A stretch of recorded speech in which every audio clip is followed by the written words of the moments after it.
I always feel vaguely weird when when it's obvious that I'm recording poetry on the same night. I don't know why, but this is a poem that I wrote actually a while back, and it's called Don't Forget. Between comfortable silence and I didn't mean it when I told you to shut the fuck up silence, that is what we had, and I knew the consequence when you pulled out one of your hairs, tied it around my finger, and said, "Don't forget me before I forget you." And I had never known the meaning of the word selfless until I said, "I'll try not to." In the shower, I watched the hair slip off my finger and down the drain, and it took 4 whole days to finally see past the pain. On Thursday you called me and I answered, "Did you forget yet?" And all I got back was moaning, and I'd be willing to bet that it was a pocket dial.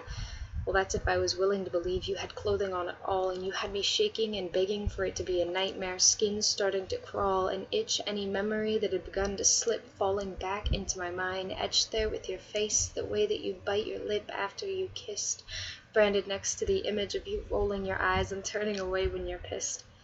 You gave me 3 years to memorize the way you slowly curled your fingers with mine, the way you sound when you sigh, and even to know that you have 7 freckles on your nose. For 3 years I had literally loved and memorized you head to toes, and you still had to ask my friends what color my eyes were.